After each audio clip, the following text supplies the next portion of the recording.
Hello, friends. Robert Bevan here, author of the Caverns and Creatures series of comedy, fantasy novels, and short stories. With me is Sam West, and today we're talking about the spell Vitriolic Sphere. It's like watery sphere, but it kills you. Not actually at all. So this is a 4th level sorcerer wizard spell, an action to cast 150-foot range for plasmatic material components that requires a drop of giant slug bile. This is a very important element of the spell. Like, I would argue the most important element of the spell. And we'll get, because the rest of it's not that exciting. But that is very exciting. Anyway, instantaneous duration, school's evocation. You point it at location and range, and a glowing 1-foot diameter ball of emerald acid streaks there and explodes in a 20-foot radius. This sounds kind of familiar to other spells that we know and love dearly. Each creature in the area makes a dexterity saving throw. On a failed save, it takes 10d4 acid damage and another 5d4 acid damage at the end of its next turn. On a successful save, it takes half as the initial damage and no damage at the end of its next turn. And you can upcast it to do more damage on the initial hit by 2d4 per upcast, which is better than a d6 upcast. So it's kind of got that going for it. So, like, if you wanted to have, if you want to play the Vitriolic Sphere blowing things up character, you can do that throughout most of the game if you really like this spell. And I don't hate the spell by any stretch of the imagination. It seems mid. Yeah, it's fine.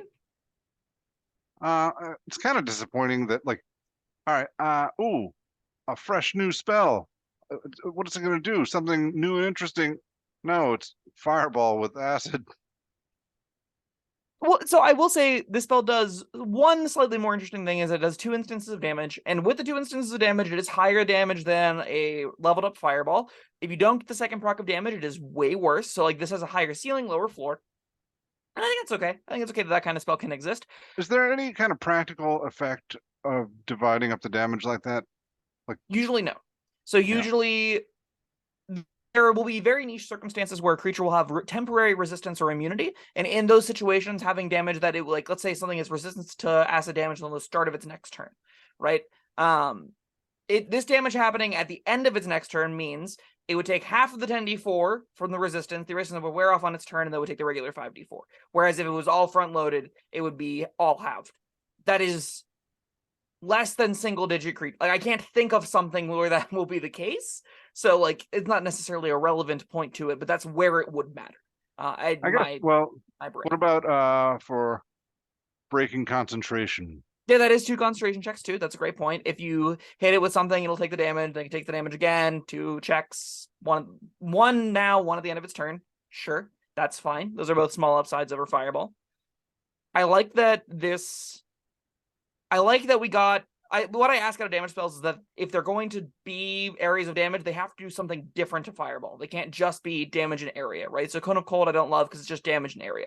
The difference there is at least it's a giant freaking cone. In the case of Vitriolic Sphere, at least you kind of go, okay, this is a 2-instance damage ability, and that's kind of where it stops. It could definitely be more interesting, and that's where we can talk about the giant slug bile, because that is more fun and much harder to get. Well, does it have to be fresh? Do you have to, carry around slugs and get them drunk so that they throw up? Not just slugs. You have to carry around giant slugs and get them drunk to get their bile. How giant are giant slugs? I don't know if I've ever run giant slugs in 5th edition. I don't even know if they're canonically in the player's hand. Oh yeah, they are. Oh, are we talking monsters? Yes, I'm talking monsters. Oh, I thought all right, here's a normal slug and here's a giant slug. So is a giant slug canonically a real animal? Giant slugs. Yeah, they got some kind of. They're called leopard slugs. Those look really big. They're pretty big. They got some kind of slugs in Florida right now that are terrorizing neighborhoods. Sure. This also does pose the great question: is giant slug and because there are giant insects, there are giant centipedes and stuff. I know those definitely have stat blocks. So hypothetically, this could exist as a giant insect. I don't think I googled around just now and didn't find it as one of the top 5 results. So I'm assuming it doesn't exist. Which then maybe it's just a descriptor. Maybe it's just little slugs aren't good enough. It has to be giant in relative scope to its species. Then you can collect its bile and it'll work with this. Maybe it could be your familiar. I would love that. I think you could I would love to see a Snurfniblin, the deep gnomes. I would love to see a Snurfniblin wizard with a 10-foot speed giant slug mount that it rides around on in combat and it gets the bile from for its Vitriolic Spheres. That's such a delightful character image, right? You cast the command spell on it and say vomit. Yeah, give me your bile. Come on, buddy. Oh, that's just horrible. Great. What's not to love about that? That's Yeah. so whimsical. And I think that's kind of where the spell belongs, is on a character sheet for somebody that cares about something beyond the damage. That being said, if you are tired of Fireball, this is not technically Fireball. It's really freaking close, though. So, like, you know. Yeah, this is, I guess that's what the spell is, not Fireball. Yeah. I mean, and like, it's still very good. 20-foot radius sphere is great. 10d4 acid damage is a lot more d4s. Maybe you've got like a thing for little pyramids that you want to roll. Okay, sure.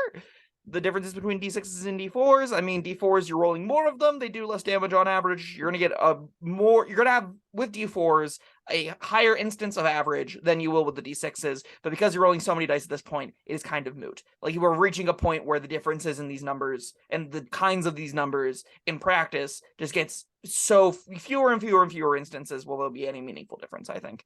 So, you know. Let's just say there's less to talk about here than I'd like there to be. Yeah, there's, I guess, maybe upside, this doesn't burn everything down, but it eats it instead. Sure. Like, it is acid, so, you know, I guess your house will remain structurally intact, but your curtains will get all messed up. Could be, you know, the floor gets eroded away a little bit. Maybe it breaks into the basement if it's too much of a thing. So this spell notably doesn't have any text that mentions how it affects the environment, whereas Fireball does, right? It says fire spreads around corners, ignites flammable objects that aren't being worn or carried. This, lacking all of that text, definitely implies that it is a safer method of dealing damage. I like my magic to impact the space. So if I'm seeing a Vitriolic Sphere cast in my tables, I will probably have the first time it not have any kind of impact. And then I would talk to that player and be like, hey, what if this was a little bit splashier? Because I like to have their input, right? And most of the time they say yes anyway. Then you can I move forward within that method. I know lots of people that'll just be like, as a DM, oh yeah, that absolutely is affecting the world. I also know a lot of DMs, well, a DM in particular, that'd be like, no, this doesn't say it does anything outside the acid damage. It doesn't do anything outside of the acid damage. You know, your mileage may vary. Yeah, there's not much else to say. Yeah. I mean, slightly upcast better than Fireball. I think it's a 4. Fireball's a 5 out of 5. This is basically that, but costs higher spell slot levels to start with. So like, it isn't reshaping the game because Fireball already did that work, but it is about a side grade to it at the tier you get it. So yeah, why not? 4 out of 5 seems great. Yeah, all that logic. Can't argue with anything. I agree with everything you said.